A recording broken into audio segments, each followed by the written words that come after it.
Good morning. How is everyone doing this morning? We are so glad here at Dallas Habitat to have you all here for our fourth day of our Financial Literacy Week. My name is Aretha Higgins, and I'm the Senior HUD Housing Counselor here at Dallas Habitat. And it gives me great pleasure to be able to speak on our subject today. First, just like let me say our theme for today for our Financial Literacy Week is conquering credit and paying down debt. So, a great subject, something I know that you all are interested in. And we're gonna, we understand that if used carefully, credit can be a helpful financial tool. You know, credit, it enables you to rent a car, pay for a hotel room, or buy airline tickets and things like that. But it can also be peace of mind because there's no need to carry large amounts of cash when shopping or traveling. However, we do understand that it can be difficult to qualify for credit if you have a history of payment problems or if you're just applying for the first time. So today we're going to look into some safe ways for you to build up your credit, okay? All right, we're going to just jump right into the presentation. First and foremost, what you should be doing is checking your credit report. And I know you're wondering, why is this important? Well, companies review credit reports to make decisions such as whether to offer you a mortgage, a credit card, auto loan, or any kind of credit product. They are also used to determine the interest rate that you receive on a loan or a credit card and the credit limit.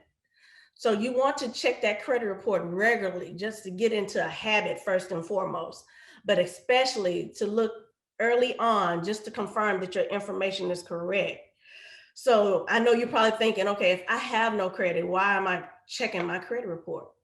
You want to check that credit report in case somebody else is out there applying for credit in your name.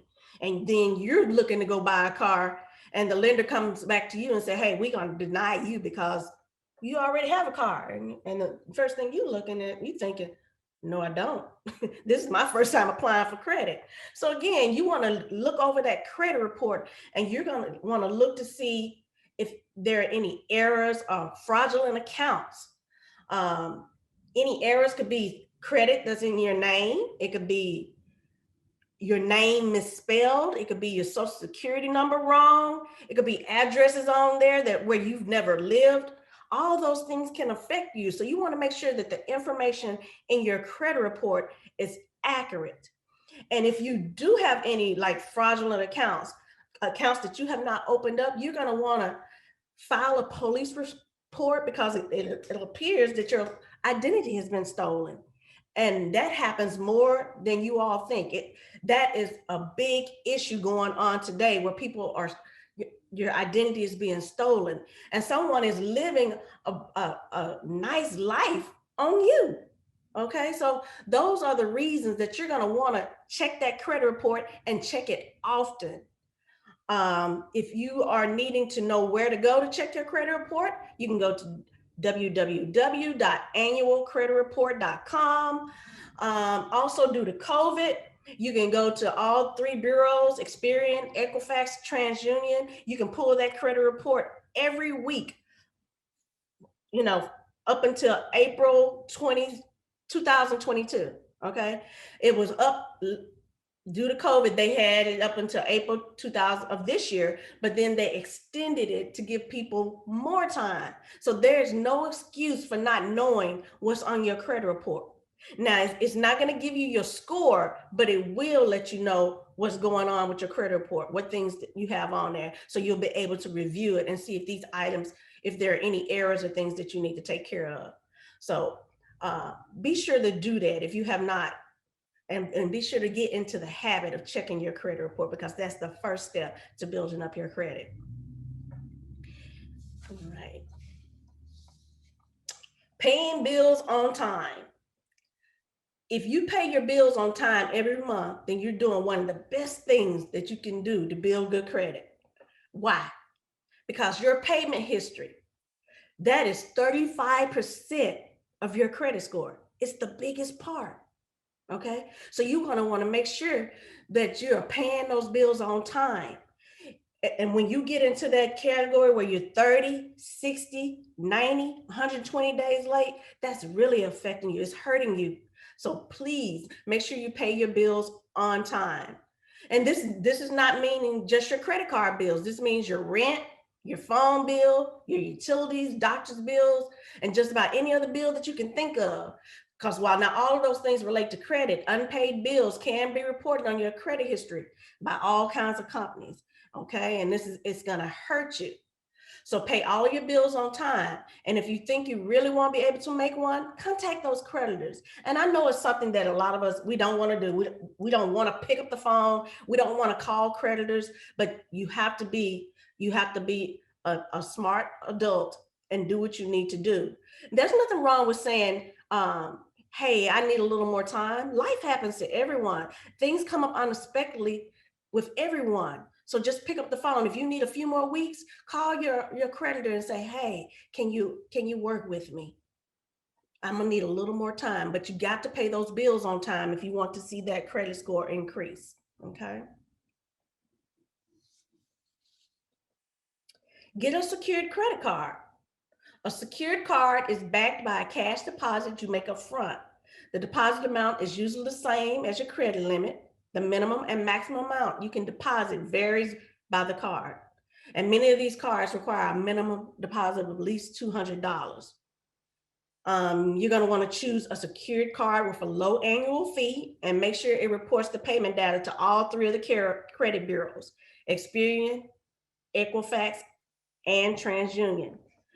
After roughly 6 months, I say, to 1 year of responsible secured credit card usage, you can likely upgrade to a traditional credit card. Remember, the purpose of a secured card is to build your credit enough to qualify for an unsecured card, a card without a deposit and with much better benefits.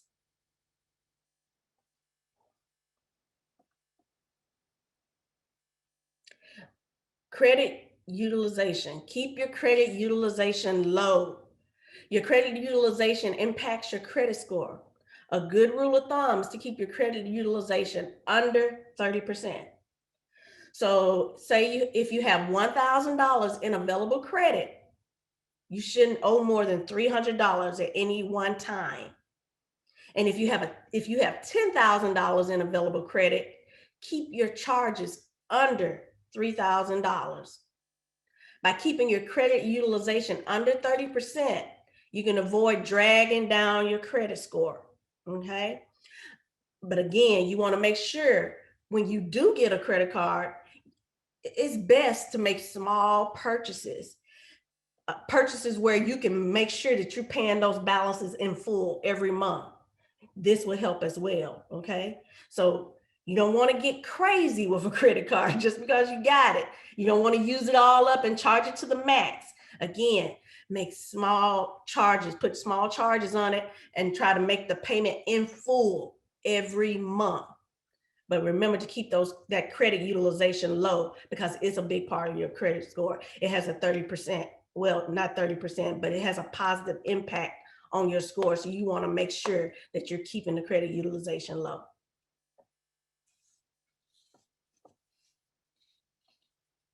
Get a credit builder loan. Okay. Credit builder loan, exactly what it sounds like. Credit builder. Its sole purpose is to help you build your credit. Typically, the money you borrow is held by the lender in an account and not released to you until the loan is repaid. It's a kind of like a forced savings program, and your payments are reported to credit bureaus. These loans are most often offered by credit unions or community banks. And I already know from experience from working with you daily that a lot of you are already familiar with companies like Self. Self reports your payments to the three major credit bureaus, and any late payments will hurt the credit that you're trying to build. So you want to make sure you're paying it on time. After about 6 months, your repayment activity should generate a FICO score if you didn't already have one. Your Vantage score can be generated, a lot sooner. And know that a larger loan won't help you build your score significantly faster. So be sure to pick a payment amount that you're comfortable with. A late payment, again, is going to hurt your credit. And that's the last thing that you want. And also, if you don't have a bank account, I would highly suggest that you get one. There are so many, you can take advantage of so many credit building products with a bank. They offer, some of them offer credit builder loans, and they also offer an overdraft line of credit to your checking account. So an example, if you have a checking account, you can add a line of credit as protection against the overdrafts. And this is essentially just an unsecured line of credit. And this feature comes into play automatically if a check is presented for more money than you currently have in your account. Instead of bouncing the check, the account draws on the line of credit to pay the check. Depending on what your bank's policy is, this line of credit may also be reported to the bureaus. And the benefit is that you don't need to incur any kind of debt to get some positive reporting data. Okay. But just make sure that they're going to report it to the credit bureaus to be able to help you build up that credit. So again, getting a credit builder loan is very important, but also having a bank account. And you'd be surprised at how many people that come through our counseling program and they don't have a bank account. But that's one of the first things that we encourage you to do. Open up your bank account so you can establish a checking and also a savings, because you're gonna need to save for important things, save for unexpected expenses. So is that those are very good tips right there to write down. Open up that bank account if you have not already done so. Become an authorized user. A family member or a significant other may be willing to add you as an authorized user on his or her credit card. Doing so adds that card's payment history to your credit file. So you'll want a primary user who has a long history of paying on time. In addition to being added as an authorized user, you can reduce the amount of time it takes to generate a FICO score. Now, just because you're an authorized user, it doesn't mean that you have to use or even possess the credit card at all time at all in order to benefit from being an authorized user. Again, you're building off of that person's good credit history. And you want to talk to the primary card holder and you want to ask them whether the card issuer reports authorized user activities to the credit bureaus, because it's not going to do you any good if they're not reporting it to the credit bureaus. You should also come to an agreement with the person that you're asking to go on the card with, and how you're going to use that card before you're added as an authorized user, and be prepared to pay your share if that's the deal that you all strike. If that person say yes, you can do that, but if you're going to pay a portion of the bill, be sure that you're going to do that. Okay, don't, because this is somebody's credit that you're using, so you want to make sure you're doing right by them. Okay. So in summary, an important principle of building credit is to focus on things that are good for your credit and your money, such as using revolving credit, but never letting it turn into debt. A large debt load can make it look to a lender like you're just overextended and they're not going to lend to you. So you don't want to get into that issue. Paying your bills on time. As of today, make a commitment to never make a late payment again, because it's one of the most powerful steps you can take to demonstrate responsible use of credit. Not taking on new loans. Make an effort to not take on more debt. Ideally, you should not charge more than you can pay off in full the following month. So these are good habits to put into place.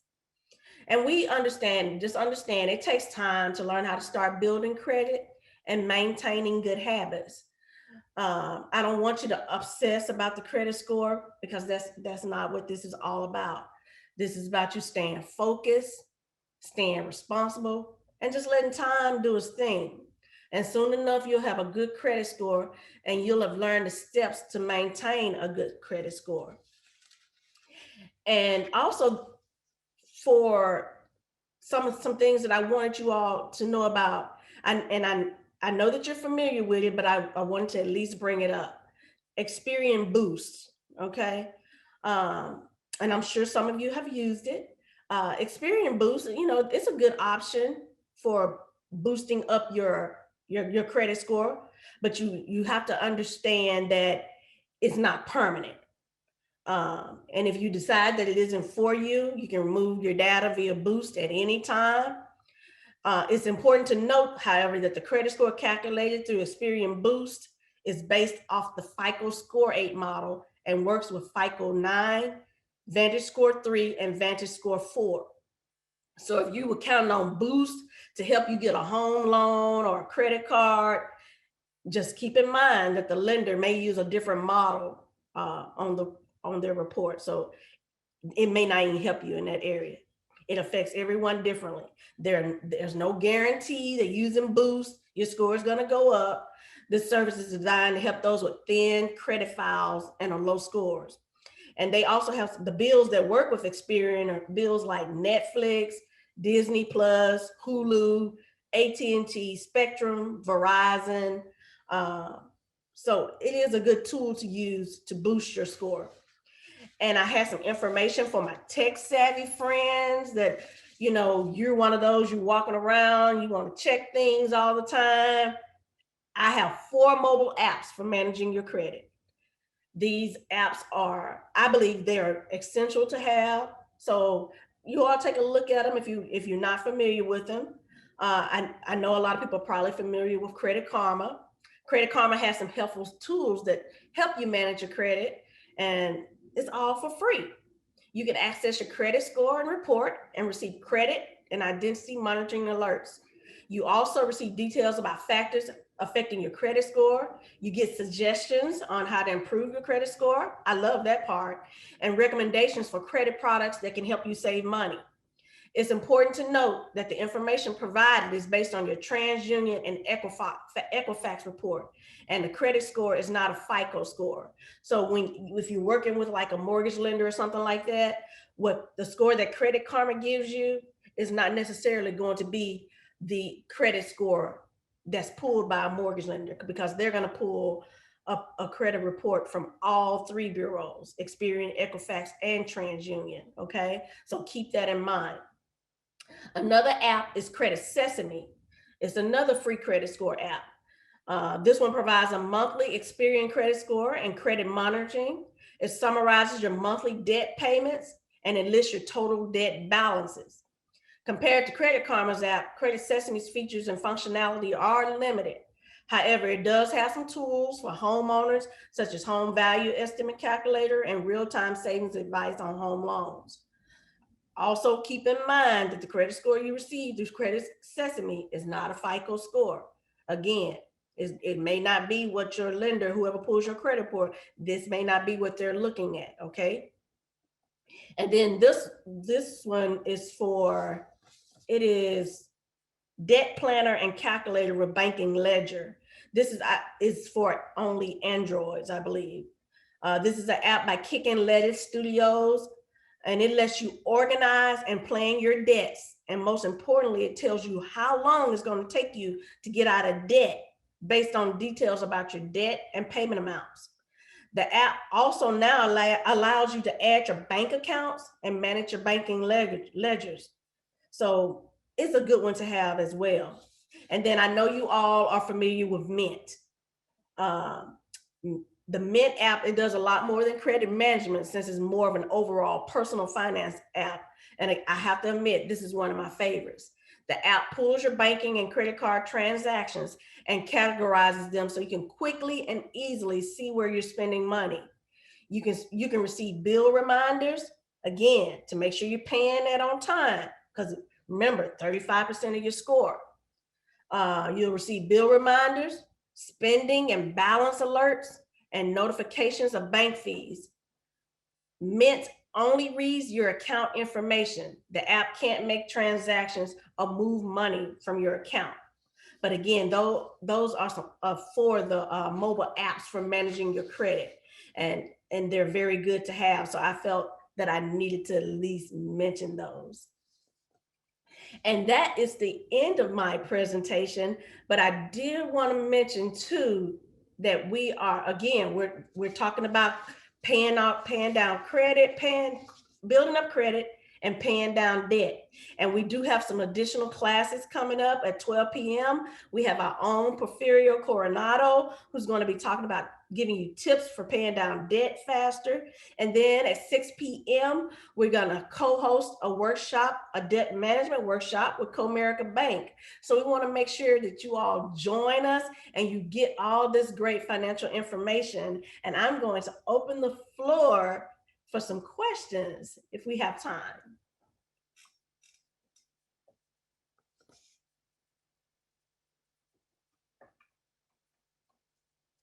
So Blaine, do we have some questions coming in? We have questions coming in. So our first question is from Brianna, and Brianna wants to know, typically, do we see Credit Karma scores come back higher or lower than FICO scores? Typically, in my experience, Brianna, that's a good question. We have seen Credit Karma scores come in a little higher, but that's not always the case. But again, Credit Karma, I don't recommend it as far as checking your credit. It's really a tool to alert you to different things that are going on with your credit and ways that you can build credit. I really, like I said, I really like it for that because it gives you advice on if you do this, this will raise your credit score maybe by about 5 points, things like that. That's what Credit Karma is good for. But that's a good question. Yeah, and I think that that's a really great point, Aretha, too. We see so much of this. Many of our clients at Habitat use Credit Karma and are sometimes really surprised when we pull, at Dallas Habitat, we do pull FICO credit reports for everyone that comes through our counseling program.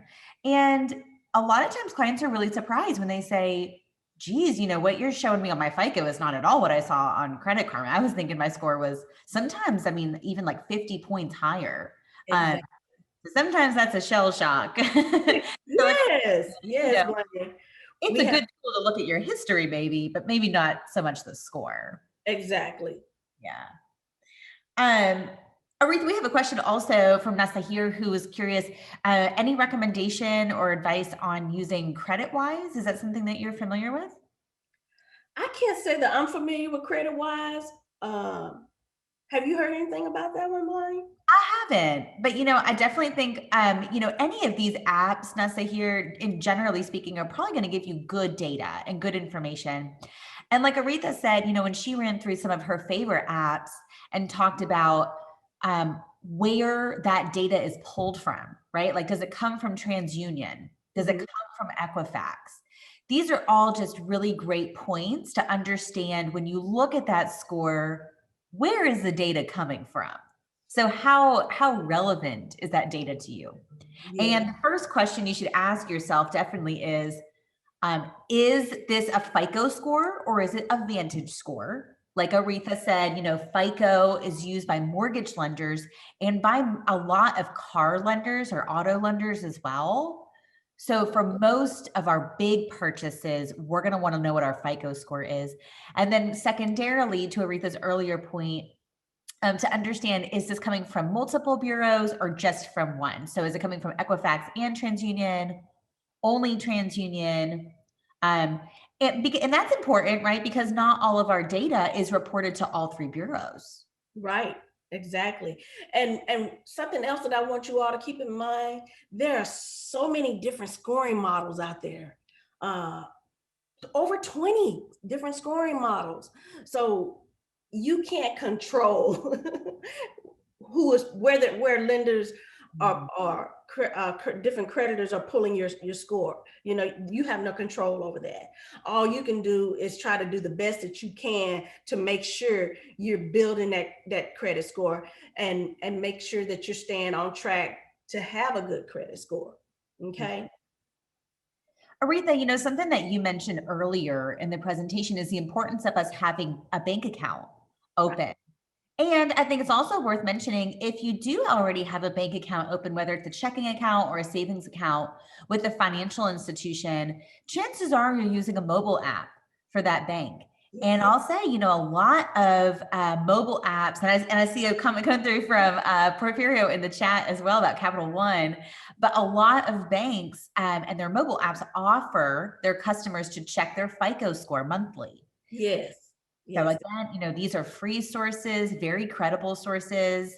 Brianna, I see your question in the chat about, is Credit Karma a secure source? Yeah, it's secure. I think, we would all agree on that. But again, I think the bigger question is, how relevant is the data to you? Yes. And if you're just keeping track of how your data, how your credit's kind of trending, and like Aretha said, if you're looking for pointers or tips on how you can strategically get that credit up, then that might be a good tool for you. If you're really tracking your credit to make a big purchase, like a home purchase or auto purchase, it may not be very relevant. Then you may want to opt on using a banking, FICO score update, or Mint, or another one of these apps who use FICO and is going to give you a better indicator of really where you stand. Yes, correct. Yes. Porfirio says in the chat, CreditWise is by Capital One, to Nathaniel's point, and they use Vantage Score. So again, and like Porfirio saying, Vantage Score can be 30 to 50 points different from your FICO. Yes. So we would say in that case, CreditWise, similar to Credit Karma in that way.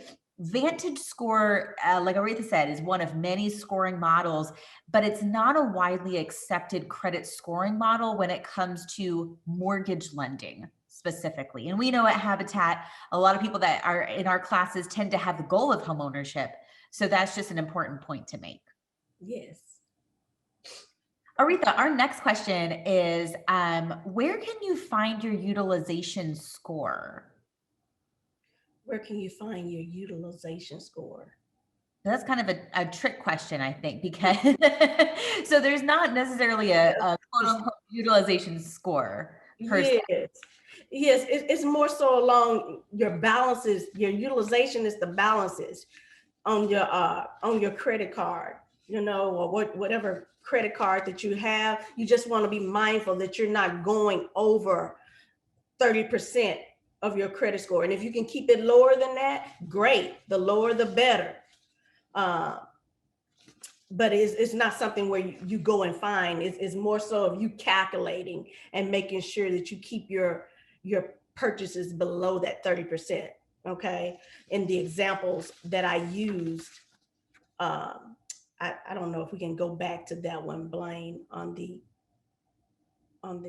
presentation. Are you able to go back to that?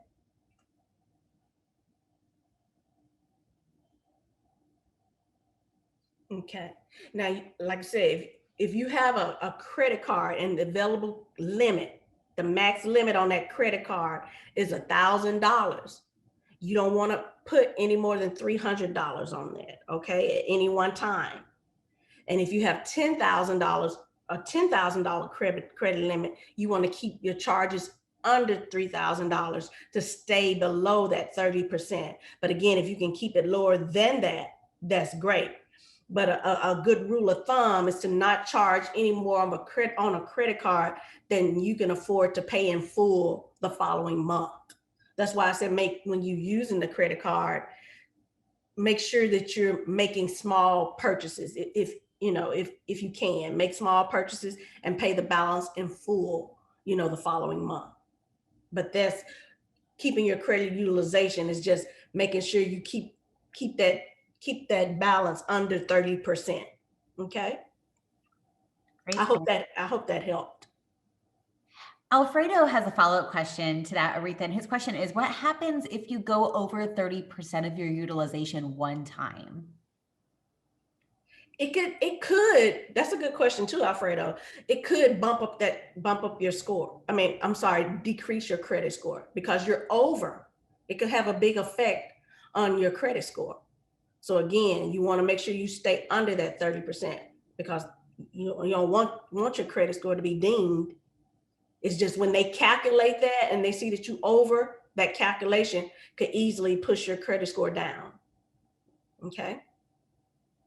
A lot of times we say at Habitat, your credit score is like your GPA of being an adult. Remember when we were in school and it's, we work so hard to get those A's and B's, and one C or D or F can bring that GPA down real quick. It doesn't take but just one grade. Right. Aretha, our next question comes from Glenn. So just to follow up on this discussion about FICO scores and using annualcreditreport.com.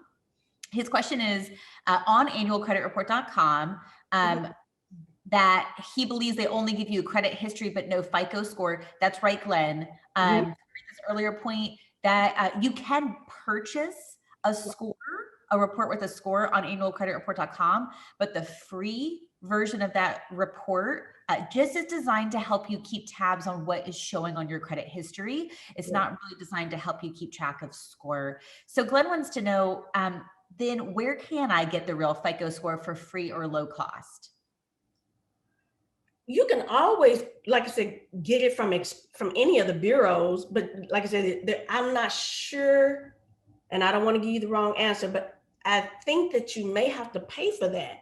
If you go to Experian and pull your credit report, there's still probably a fee to get your Experian credit score. The same TransUnion and Equifax. Yeah, So go directly through the bureaus. They'll yeah, usually charge. And then just as a reminder, Glenn, like we were talking about with the banking apps, like I'll give an example. Bank of America, in their banking app, they'll give you your free FICO score monthly. Now they pull that when you read the fine print, which you should always read the fine print. When you read the fine print, they'll tell you that score comes from TransUnion. It is a FICO score, but just keep in mind, it's good to know what your TransUnion FICO score is. Is it your most complete score? No, because it doesn't account for Experian or Equifax, but it is a FICO score. So that's going to give you a much better gauge of your FICO score than if you pull your score on Credit Karma or CreditWise that's looking at Vantage Score. exactly. And they do not charge for that. They offer that for free to their customers. And that's why we say, banking apps can be a really great place to start to access that information at no cost. And again, I do want to mention this was just, like I said, the appetizer. You got the next class is at 12 o'clock, tips for paying down debt faster. And then at 6 p.m., the debt management workshop with Comerica Bank. This has been a great class. We love teaching on it, and we could talk about it all day. And I'm sure it will be they're going to hit on a lot of this in the next sessions. So be sure to join in. And we thank you all so much for joining us today and look forward to seeing you at the other classes later on. You all have a great day. And thank you again so much for tuning in to Dallas Habitat.